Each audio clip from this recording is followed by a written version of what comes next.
Hi again, and this is Don Don for another Soul Chat. Today, let's talk about guidance. I think guidance is one of the most important things to understand in our journey to awakening.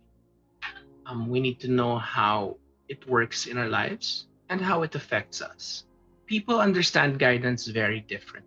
I'm not here to tell you which one is right and which one is wrong, but I hope to share with you how I personally receive guidance in my life, and maybe you could resonate with it.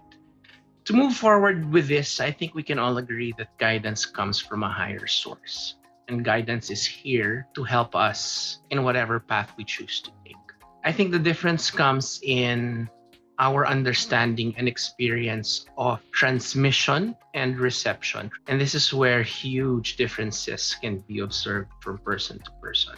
Another important factor here is what we've discussed in the very first episode, which is our ability to receive guidance is somehow also determined by our beliefs or limiting beliefs. For instance, if you are a person who believes that you can only find guidance through scripture from sacred texts, then that is where you will find guidance and nowhere else. Or if you believe that guidance from heaven should only pass through people who we deem holy, like priests or pastors, then that is how you will experience receiving guidance. And surely guidance can come from all of them.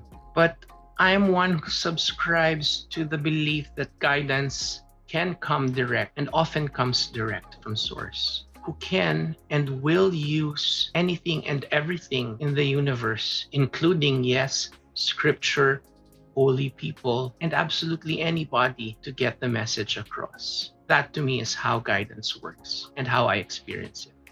I think in order to appreciate this more, there are a couple of things that we also need to be clear about what guidance can and cannot do. The first of which is heaven will never violate our free will. And so I'm very convinced that heaven will never make a choice for me. I think the purpose of being alive is to learn from all the choices we make, no matter how small or big it is. So heaven will not tell me what to choose. How this works, I think, is that the minute we make a choice about who we are, about what that next version of ourselves will be, that's when guidance kicks in. You will receive guidance to, hey, pick up that book, or call that person, or look back, or, help that person, or move out. And that's why you think guidance is telling you what to do. But it's only telling you what to do because you've already made a choice for yourself. It's just pointing you to the direction of your choice. So I think we gotta be clear with that. Oftentimes when people come to me for a reading, for example, to ask for guidance, first of all, I tell them, I'm not here to tell you what to do. We're here to seek for guidance. And many of them are puzzled and in the beginning somewhat disappointed because they come expecting me to tell them exactly what to do or not do. And so first, I need to put them in a place where they have to be clear about what guidance they seek based on a choice that they are about to make or a choice they made about themselves. And then maybe I can help you in understanding and receiving the guidance that you're looking for. I always say, how can I give you a map if you're not telling me where you want to go? So you got to decide first, who do you want to be? What is it in this situation that you are choosing to become? I'm not talking about here the nice, fun guidance that is very useful every now and then, like a little feeling of where a good parking spot will be or a good bet on a stock, that sort of thing. We're not getting there. What I'm talking about is the guidance that comes to us that we need and that we want to receive when we want to listen to heaven, because perhaps we're not so clear about the path to take in where we said we wanted to go. So just to recap that bit, guidance, I believe, comes in the minute we make a choice about ourselves. Heaven will speak to us when we ask about how to get to where I said I wanted to go. And this happens in many levels. And some of it, I am convinced, are the choices we even made before even incarnating in this body. These soul choices or soul contracts matter a lot because our guides and guidance will always remind us of that and point us to the direction on where we had planned out to go. But it will never violate the choices you make now, or any choice for that matter. Let's put this in practical terms. Suppose you're dealing with a difficult relationship. So now you want guidance on, should I leave this jerk or should I stay? If your question is limited to that, I think it will be very difficult for guidance to give you a clear answer. What is the choice that you need to make first about yourself in this difficult relationship you have? And what does the choice look like? For example, you can choose to say that I am not a victim anymore, or I refuse to be disempowered anymore, or I want to be independent. So these are clear choices. And so now you ask heaven to talk to you. What is the best thing to do given that these are the choices that I make? Then perhaps heaven will tell you, leave. Or heaven will tell you, no, stand your ground and learn how to gain back your own power. And that's how it works. So the power of choice is so important because that is where our power lies. That's where the power of our soul lies, in our ability to choose. And heaven will always, always support that. It will not decide for us. That much is clear because it's not going to violate our free will, as I've mentioned earlier. The next important thing that we need to know about guidance is transmission and reception. Many of us often dictate to God how we want guidance to be received. And I think this is where a little holdup or the problem comes in. We tell God that this is the only way you have to answer me.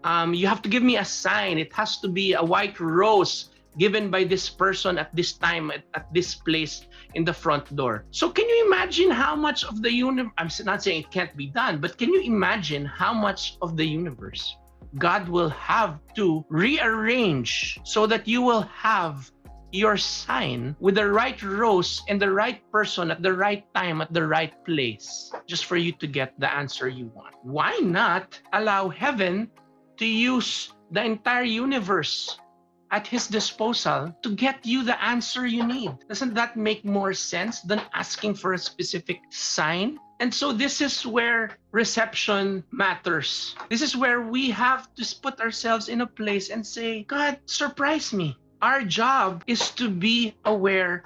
Our job is to be on the lookout because God is in everything and will speak to us in the best way possible. It can be through a voice you hear. Why not? It can be through a vision in the sky. Why not? Or it can be something as simple as a ridiculous meme you see online, or a friend telling you what to do. Or most of the time, which for me, how heaven likes communicating, is through our feelings. How do we feel about that? How do we feel about something? And those are all just a few of the things, of the ways on how heaven can speak to us if we let it.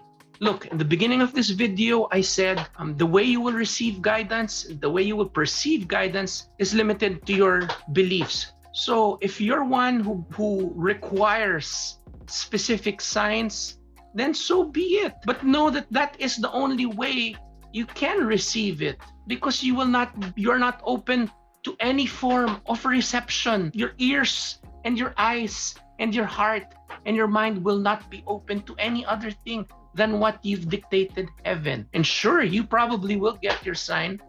Great. But I'm quite impatient. Which brings me to another point. I'm also very convinced that the answers are there even before you ask.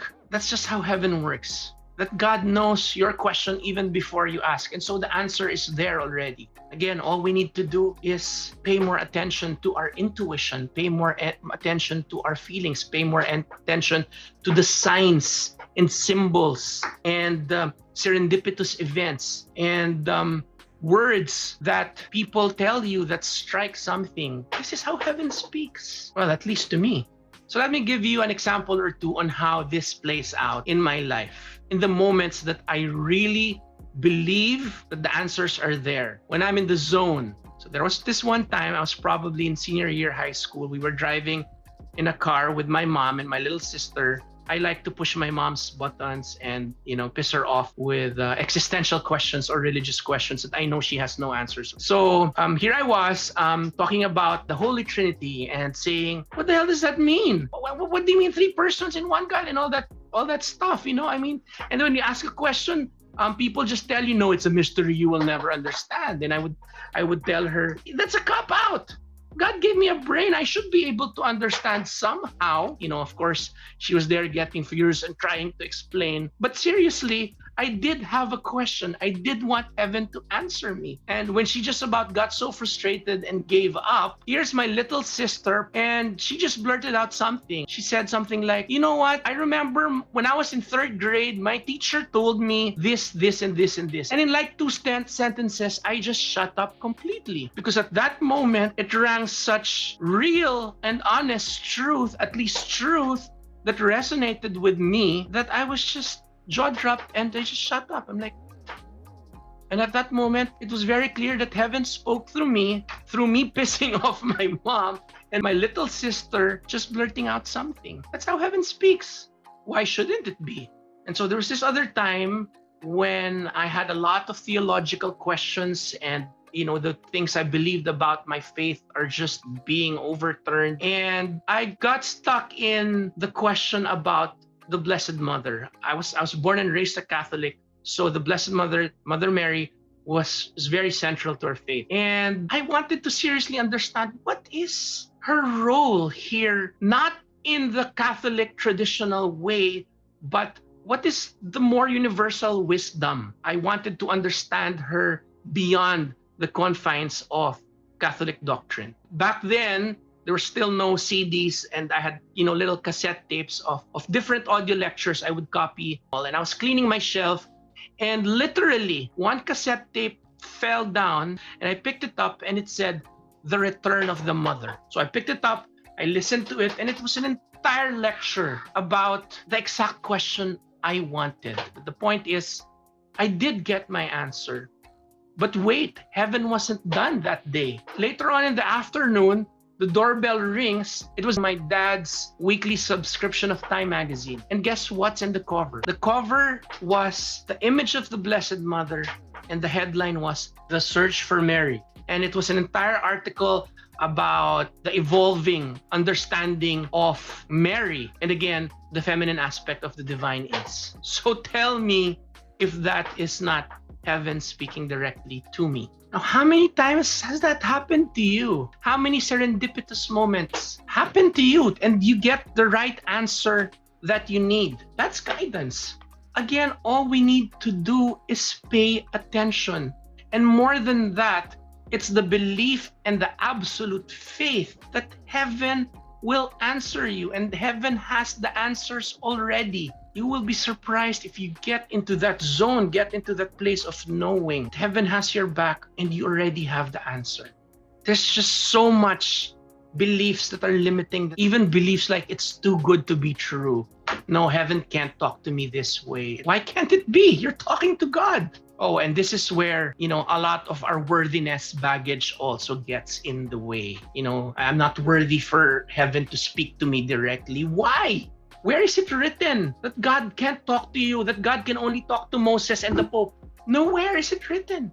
So why can't you receive guidance directly? Why can't God speak to you? Why can't he use words? Why do we find it silly and funny when we hear somebody say, God told me to move out and go to this and live in this province? Why do we automatically think he's cuckoo? These are all limiting beliefs that limit heaven from getting through us. Okay, guys, I'm gonna have to stop me first for a while now. There's so much more to cover on guidance, but you gotta stay tuned for part 2 of this topic. For now, I hope you were able to absorb a little bit of that. And please don't forget to share, like, and subscribe. But more importantly, chat with me below. All right, see you later. Bye.